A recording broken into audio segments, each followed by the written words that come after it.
जय हिंद दोस्तों, मैं हूं आपका दोस्त मोहम्मद जौहर और आप सुन रहे हैं अल्फा डिफेंस करियर एकेडमी का पॉडकास्ट जी के विद जौहर। दोस्तों, हिस्ट्री वाले सेगमेंट को हम आगे कवर करते हुए आज बात कर रहे हैं मौर्योत्तर काल के बारे में, जिसमें आप बहुत सारे वंश हैं, जैसे शुंग वंश, कण्व वंश, सातवाहन वंश, कलिंग का चेदी वंश, भारत में इंडो ग्रीक राज और इस तरह के और भी जो मौर्योत्तर काल के हैं हम उसे कवर करेंगे। जितने भी परीक्षा उपयोगी बिंदु हैं हम उसे आज कवर करेंगे। थोड़ा लंबा चलेगा, धैर्य के साथ बने रहिए हमारे साथ। चलिए शुरू करते हैं शुंग वंश से। दोस्तों, मौर्य सेनापति पुष्यमित्र शुंग ने 185 ईस्वी पूर्व में अपने अंतिम मौर्य शासक विरहधृत की हत्या कर शुंग वंश की नींव डाली। शुंग काल को वैदिक प्रतिक्रिया यानी कि पुनर्जागरण का काल कहा जाता है। शुंग शासकों ने अपनी राजधानी विदिशा में स्थापित की। बृहत स्तूप का निर्माण पुष्यमित्र शुंग ने करवाया। गार्गी संहिता के अनुसार पुष्यमित्र शुंग ने यवन शासक डेमेट्रियस के साथ प्रथम युद्ध किया। अयोध्या अभिलेख के अनुसार पुष्यमित्र शुंग ने अपने शासन के अंतिम दिनों में पंतजलि के नेतृत्व में 2 अश्वमेध यज्ञ करवाए थे। महाभाष्य के रचयिता पंतजलि पुष्यमित्र के पुरोहित थे। पुष्यमित्र की मृत्यु के बाद इस वंश का अगला शासक अग्निमित्र बना, जो पहले विदिशा का उपराजा था। शुंग वंश के 9वें शासक भागवत, इसे भागभद्र भी कहते हैं, इनके शासन काल में यवन राजदूत हेलियोडोरस ने भागवत धर्म ग्रहण कर विदिशा में गरुड़ स्तंभ की स्थापना की। अब जानते हैं कण्व वंश के बारे में।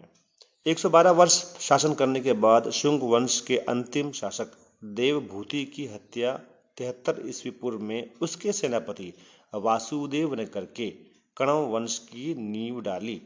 पुराणों के अनुसार कण्वों ने 45 वर्षों तक शासन किया। इस वंश में केवल 4 राजा हुए: वासुदेव, भूमिमित्र, नारायण और सुशर्मा। इसके बाद है सातवाहन यानी कि आंध्र वंश।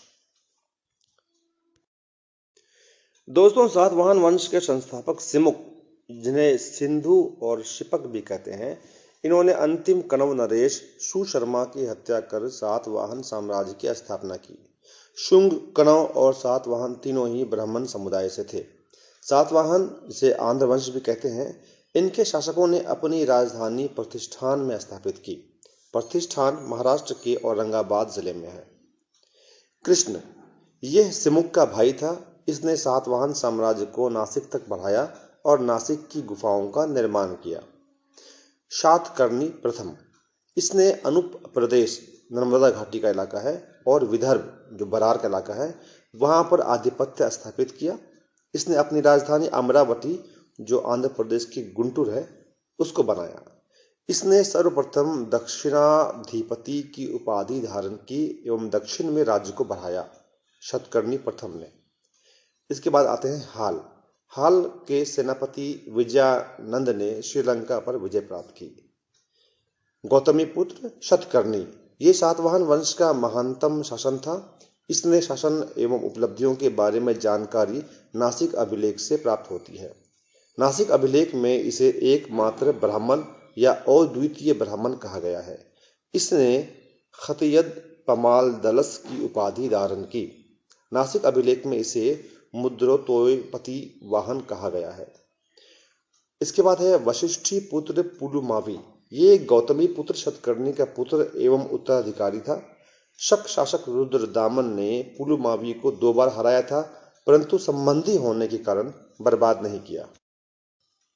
दोस्तों, पुलुमावी ने दक्षिणी पथेश्वर की उपाधि धारण की।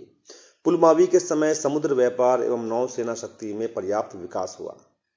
इनके बाद आते हैं यज्ञश्री शातकर्णी। ये सातवाहन वंश का अंतिम महत्वपूर्ण शासक था। इसके सिक्के पर नाव के चित्र है अंकित है। मुद्रा, मौर्य समाज की मुद्रा जो है पण थी। जो राजकीय मुद्रा है उसका नाम था पण। सोने के सिक्के सुवर्ण एवं पाद कहलाते थे। चांदी के सिक्कों को कारशपन, पण एवं धरन कहते थे। तांबे के सिक्के को मासक, काकणी और अर्ध काकजी कहते थे। सातवाहन शासक शतकर्णी प्रथम ने 2 अश्वमेध तथा 1 राजसूय यज्ञ किया और इसने दक्षिणाधिपति एवं अप्रतिहित चक्र की उपाधि धारण की। वशिष्ठी पुत्र पुलमावी के सिक्के पर 2 पतवार वाले जहाज का चित्रण है। सातकर्णी के सिक्के पर नाव का चित्रण है। सातवाहन शासकों के समय के प्रसिद्ध साहित्यकार हाल एवं गुणाढ़ थे। हाल ने गाथा सप्तशती की तथा गुणाढ़ ने वृहत कथा नामक पुस्तकों की रचना की। सातवाहन शासकों ने चांदी, तांबे, शीशे, पोटीन और कांसे की मुद्राओं का प्रचलन किया। ब्राह्मणों को भूमि अनुदान देने की प्रथा का आरंभ सातवाहन शासकों ने ही सर्वप्रथम किया। सातवाहनों की भाषा प्राकृत एवं लिपि ब्राह्मी थी। सातवाहनों का समाज मात्र सत्तात्मक था, उनकी मदर जो है उसमें प्रमुख होती थी। इसके आगे हम बात करेंगे कलिंग का चेदी वंश। इस वंश की स्थापना महामेघवाहन ने की। खारवेल यह चेदी वंश का सबसे महान शासक था। इसके शासन एवं उपलब्धियों के बारे में जानकारी हाथी गुम्फा अभिलेख उदयगिरी से प्राप्त होती है। खारवेल ने भुवनेश्वर मंदिर का निर्माण करवाया। हाथी गुम्फा अभिलेख के अनुसार खारवेल ने चोल, चेर एवं पांड्य शासकों को पराजित किया था। अब हम बात करेंगे भारत में इंडो ग्रीक राज्य के बारे में। दोस्तों, भारत पर मौर्योत्तर काल का प्रथम यूनानी आक्रमणकारी 183 ईस्वी पूर्व में डेमेट्रियस प्रथम था, जिसके सेनापति अपोलोडस तथा मिनांडर थे। डेमेट्रियस ने राजधानी सियालकोट, साकल भी कहते हैं, वहां पर बनाई और भारतीय उपाधि धर्महित, अजय और इंडोरम धारण की। इलाहाबाद के रेह नामक स्थान से मिनांडर के अभिलेख मिले हैं। मिनांडर को एशिया का संरक्षक कहा गया है। यूकेटाइडस ने तक्षशिला में राजधानी बनाई। एंटियाल किरास के शासनकाल में हेलियोडोरस ने विदिशा में गुरूर स्तंभ की स्थापना की थी। भारतीय संस्कृत नाटकों में प्रयुक्त शब्द यवनिका, जिसे पर्दा करना कहते हैं, यूनानी भाषा से लिया गया है।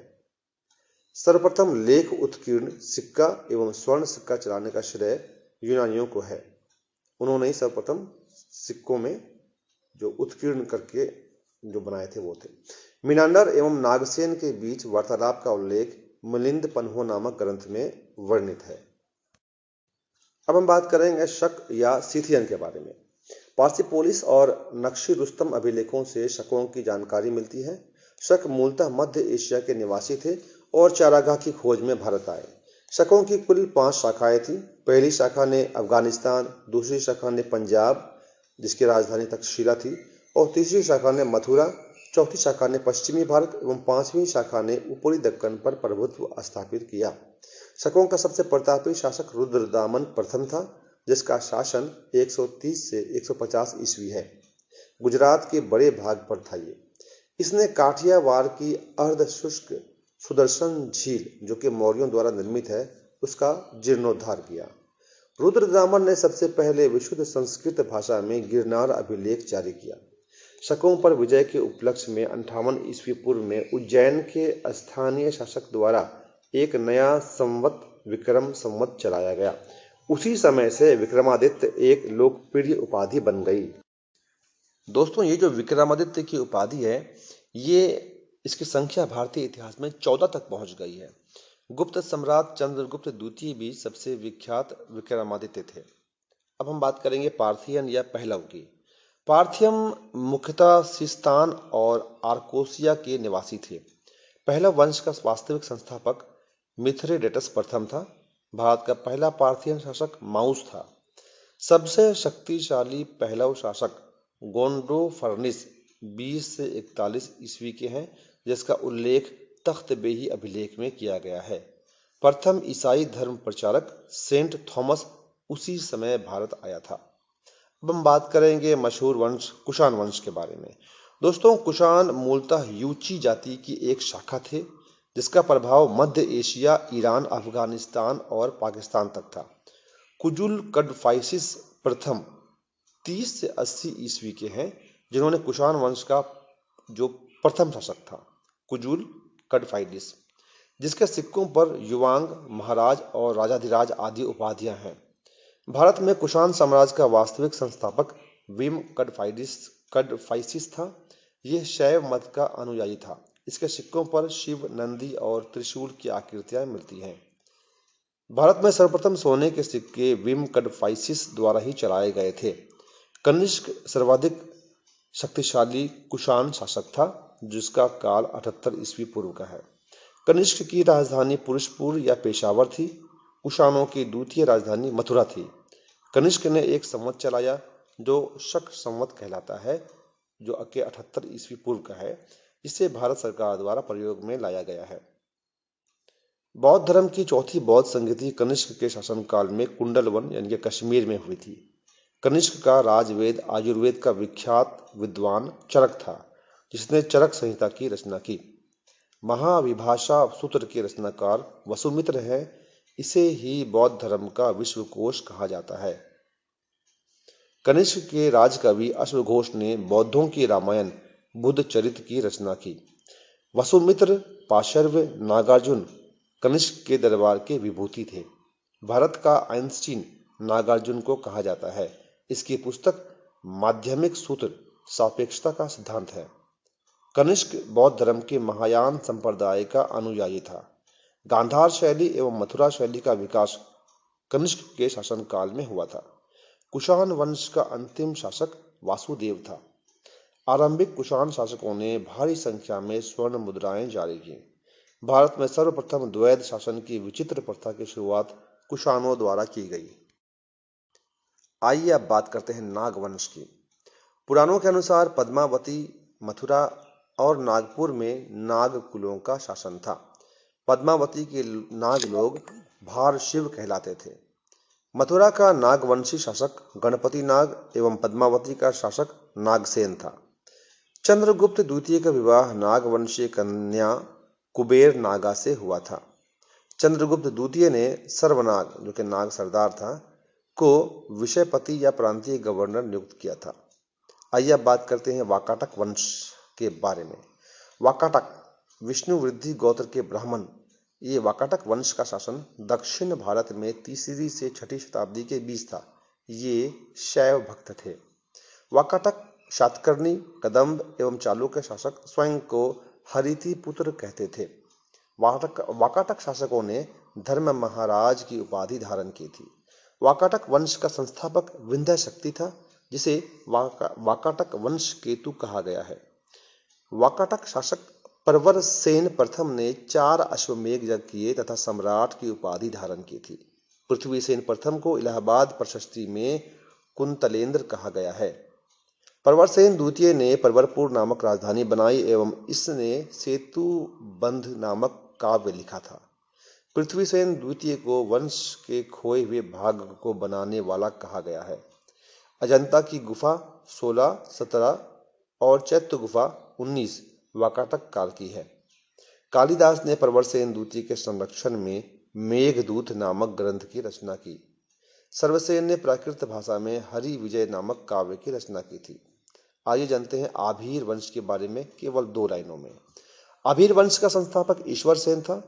ईश्वर सेन ने 248 से 249 ईस्वी में कलचुरी चेदी संवत की स्थापना की थी। इसके आगे है इच्छावाकु वंश। इच्छावाकु ये सातवाहनों के सामंत थे, जो कृष्णा गुंटूर क्षेत्र में शासन करते थे। इच्छावाकु वंश का संस्थापक श्री शांतमूल था। शांतमूल के उत्तराधिकारी वीर पुरुष दत्त ने नागार्जुन कोंडा स्तूप का निर्माण करवाया था। इच्छावाकु शासक बौद्ध मत के पोषक थे। 3री शताब्दी के बाद इच्छावाकु राज्य कांचीपुरम के पल्लवों के अधिकार में चला गया। इच्छावाकु वंश का संस्थापक श्री शांतमूल था। पुराणों में इच्छावाकु को श्री पर्वतीय तथा आंध्र भृत्य कहा गया है। इच्छावाकु बौद्ध मत के संरक्षक थे। आगे है चुटु शातकर्णी वंश।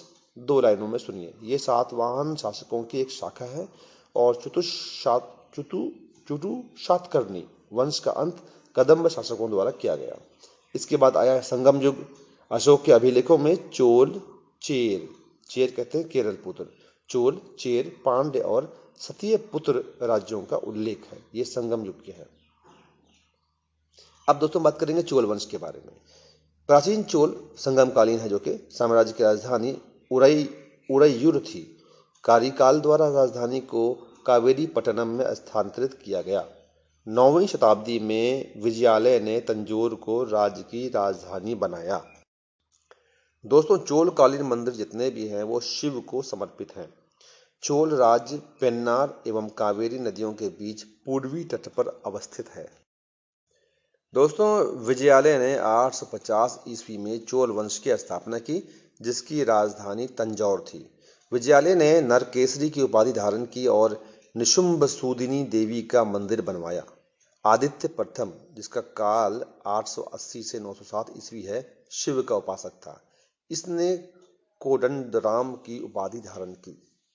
परांतुक प्रथम 907 से 55 ईस्वी, इसने पांड्य शासक राज सिंह द्वितीय को पराजित कर मदुरै कोंड की उपाधि धारण की। परांतक प्रथम तक्कोलम के युद्ध में राष्ट्रकूट एवं पश्चिम गंग में सम्मिलित सेना से पराजित हुआ। राज प्रथम 985 से 1014 ईस्वी, इसने दक्षिण भारत में स्वायत्त शासी लोक प्रशासन स्थापित किया और भूमि की पैमाइश एवं सर्वेक्षण कराया। राज प्रथम ने शैलेंद्र नरेश श्री विजयोत्तुंग वर्मन द्वारा निर्मित चूड़ामणि बौद्ध विहार को आर्थिक सहायता दी। राज प्रथम शैव धर्म का अनुयायी था। इसने तंजौर में राजराजेश्वर का शिव मंदिर बनाया। चोल अभिलेखों में उल्लिखित करों के नाम इस प्रकार से हैं। राजस्व कर को आयम कहते थे, लगान को कड़ीमय, वृक्ष कर को मरमज्जाडी, नर पशु लगाने वाला कर किडाकाशु। चोल शासकों की प्रशासनिक इकाई इस प्रकार से थी। प्रांतों को मंडलम कहते थे, कमिश्नरी को कोट्टम, जिला को नाडु, ग्रामों का संघ कुर्रम, गांव की रक्षा के लिए लिए जाने वाला कर पांडिकावल, द्वार कर वल्लतिनम, भवन कर यानी कि गृह कर को मनईरे, आजीवकों पर लगाया जाने वाला कर आजीवक्कावकाशु, तेलियों से लिए जाने वाला कर पेवरी, कुम्हार, लोहार, सुनार आदि से लिए जाने वाला कर मगनमय। चोल शासकों द्वारा निर्माणित करे गए प्रमुख मंदिर इस प्रकार से हैं। चोलेश्वर मंदिर का निर्माण विजयालय राजा ने करवाया था। स्थान है इसका नत्तीमलाई। नागेश्वर मंदिर का निर्माण आदित्य प्रथम ने करवाया। इसका स्थान है कुंभकोणम। सुरंदेश्वर मंदिर का निर्माण आदित्य प्रथम ही करवाया था। इसका स्थान है तुर्ककट्टली। कोरंगनाथ मंदिर का निर्माण परांतक प्रथम ने करवाया था। स्थान है इसका श्रीनिवासनल्लूर। राजा राजेश्वर मंदिर का निर्माण राजा राज प्रथम ने करवाया था, जो कि तंजौर में है। विरुवाली शिवरम मंदिर का निर्माण राजा राज द्वितीय ने करवाया था, तन्नेवली में। और कंपहरेश्वर मंदिर का निर्माण कुलोत्तुंग तृतीय ने करवाया था, त्रिभुवनम में। दोस्तों, राजेंद्र प्रथम, जिसका काल 1014 से 44 ईस्वी है, इसने कलिंग और बंगाल पर विजय प्राप्त कर गंगैकोंड चोल की उपाधि धारण की। राजेंद्र प्रथम ने विजय की स्मृति में कावेरी तट के निकट गंगैकोंड चोलपुरम नामक नई राजधानी का निर्माण करवाया एवं सिंचाई के लिए चोल गंगम नामक तालाब बनवाया। राजेंद्र प्रथम ने 1017 ईस्वी में लंका नरेश महेंद्र पंचम को परास्त कर संपूर्ण सिंहल राज्य पर अधिकार कर लिया। तो लंका को पराजय करने वाला कौन है? राजेंद्र प्रथम। राजेंद्र प्रथम ने 2 बार अपना दूत मंडल चीन भेजा था। राजेंद्र प्रथम को दक्षिण भारत का नेपोलियन कहा जाता है। राजाधिराज प्रथम 1052 से 54 ईस्वी, इसको चालुक्य शासक सोमेश्वर ने कोप्पम के युद्ध में पराजित कर मार डाला था। राजेंद्र द्वितीय के समय 1055 ईस्वी में चोल राज्य में अकाल पड़ गया था। दोस्तों, चोल शासक अधिराजेंद्र 1070 ईस्वी में जन विद्रोह में मारा गया था। अधिराजेंद्र तुंगभद्रा के तट पर विजय स्तंभ वीर राजेंद्र ने स्थापित कराया। प्रमुख चोल शासकों की उपाधियां बहुत है, मैं नहीं बताऊंगा आपको। आगे बढ़ते हैं। कुलोत्तुंग प्रथम, इसकी जो काल है 1070 से 1120 ईस्वी, इसने 1087 ईस्वी में लंका नरेश विजय बाहु से संधि की और अपनी पुत्री का विवाह सिन्हल राजकुमार से किया। कुलोत्तुंग प्रथम ने 1077 ईस्वी में 72 सदस्यों वाले प्रतिनिधि मंडल को चीन भेजा था। व्यापारिक वस्तुओं से कर हटा लेने के कारण कुलोत्तुंग प्रथम को शुंगम विवृत कहा गया है।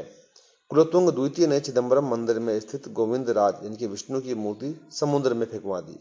कालांतर में वैष्णव आचार्य रामानुजाचार्य ने उक्त मूर्ति को पुनरुद्धार किया और उसे तिरुपति के मंदिर में पुनः प्रतिष्ठापित किया। चोल वंश का अंतिम राजा राजेंद्र तृतीय था। राजा के व्यक्तिगत अंगरक्षकों को वेटक्कर कहा जाता था।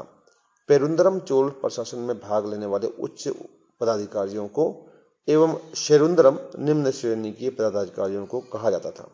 चोलों की राजधानी क्रमानुसार उरैयूर, तंजौर, गंगैकोंड, चोलपुरम एवं कांची थी। चोल साम्राज्य 6 प्रशासनिक इकाइयों में विभक्त थे: राज्य, मंडलम, प्रांत, वलनाडु, जिला, नाडु, कुर्रम, कोट्टम। दोबारा सुनिएगा, 6 इकाई जो है आपको: राज्य इससे मंडलम हो गया, प्रांत को वलनाडु, जिला को नाडु, कुर्रम और कोट्टम। द्वितीय पांड्य साम्राज्य में भूमि माप का उल्लेख थलवईपुरम की तांबे की प्लेटों में किया गया है। सोमदेव ने कथा सरित सागर नामक पुस्तक लिखी थी। विक्रमांक देवचरित के लेखक विल्हन थे। खजुराहो मंदिर का निर्माण 10वीं से 12वीं सदी ईस्वी में चंदेल शासकों के शासनकाल में हुआ। दोस्तों आइए बात करते हैं चेर वंश के बारे में। चेर राज्य इनके केरल राज्य पांड्य देश के पश्चिम और उत्तर में समुद्र और पहाड़ों के बीच एक संकरी पट्टी में स्थित था। चेर वंश का प्रथम शासक उदयन जेरल था। उदयन जेरल, इसे लाल चेर भी कहा जाता था। चेर शासक उदयन जेरल ने पत्तिनी या कन्नगी पूजा को प्रारंभ कराया। चेर शासक पेरुनजेरल इम्पोरई विद्वानों का संरक्षक था। इसने कई यज्ञ संपन्न कराए। इसी काल में दक्षिण में गन्ने की खेती की शुरुआत हुई। अंतिम चेर शासक मांदर जेरल इरमपोरई था, जिसे हाथी की आंख वाला कहा जाता था। आइए बात करते हैं पांड्य वंश के बारे में। पांड्यों की राजधानी मदुरा थी। पांड्यों का उल्लेख सर्वप्रथम मेगास्थनीज ने किया है। पांड्य राजा का प्रतीक चिन्ह मछली था। पांड्य राज मोतियों के लिए प्रसिद्ध था। पांड्य शासक नेडियोन की जानकारी पत्रुपातु में संकलित मंडू डी किलार तथा नक्कीरर की कविताओं से मिलती है। इसने सागर पूजा की प्रथा आरंभ करवाई। पांड्य शासक नेदुंजेलियन के कुशल शासन की जानकारी मुद्रे कांजी से मिलती है। नेदुंजेलियन ने निर्दोष कोवलन को हार चुराने के आरोप में मृत्युदंड दिया, जिसकी सच्चाई का पता चलने पर उसने खुद आत्महत्या कर ली। आइए बात करते हैं संगम कालीन सामाजिक, धार्मिक एवं आर्थिक अवस्था की। दोस्तों, संगम साहित्य के अनुसार समाज 5 वर्गों में बटा था। ब्राह्मण, जो समाज में सबसे ऊंचा स्थान था, अरसर शासक वर्ग, बेनीगर वणिक वर्ग, वल्लाल बड़े कृषक, वेल्लार मजदूर कृषक वर्ग। वेल्लार वर्ग के मुखिया को वेल्लरी कहा जाता था। संगम काल में कड़ैसियर निम्न जाति के लोग थे जो कृषि कार्य करते थे एवं कुल्लेयन रस्सी बनाने वाली एक जाति थी। दोस्तों, संगम काल में दास प्रथा का उल्लेख नहीं मिलता है, यद्यपि सती प्रथा का प्रचलन यहाँ पर था। संगम काल में प्रमुख स्थानीय देवता मुरुगन थे, जो आरंभिक मध्यकाल में सुब्रमण्यम या कार्तिक कहलाने लगे। इनका प्रतीक चिन्ह मुर्गा कुक्कुट को माना जाता है। दोस्तों, संगम कालीन साहित्य में ईसा की प्रारंभिक शताब्दी में संकलित संगम साहित्य में पांड्य राजाओं का उल्लेख है। प्रथम संगम मदुरा में अगस्त ऋषि की अध्यक्षता में हुआ। द्वितीय संगम का आयोजन स्थल है कपाटपुरम। ये संगम तोलक्कापियर एवं अगस्त ऋषि की अध्यक्षता में हुआ। तृतीय संगम नक्कीरर की अध्यक्षता में उत्तरी मदुरा में आयोजित किया गया। संगम साहित्य में उपलब्ध समस्त तमिल ग्रंथ इसी संगम से संबंधित हैं। दोस्तों, अगले एपिसोड में हम बात करेंगे गुप्त काल की, जिसमें हम गुप्तकालीन जितनी भी प्रमुख बिंदु हैं आपकी परीक्षा उपयोगी, उसे हम कवर करेंगे। उसमें हम गुप्तकालीन स्थापत्य कला की बात भी करेंगे, उस समय के मंदिर के बारे में बात करेंगे। दोस्तों, मैं हूं मोहम्मद जौहर, आपका दोस्त। अल्फा डिफेंस एकेडमी की प्रस्तुति है जीके विद जौहर। पढ़ते रहिए और आगे बढ़ते रहिए। जय हिंद, जय भारत।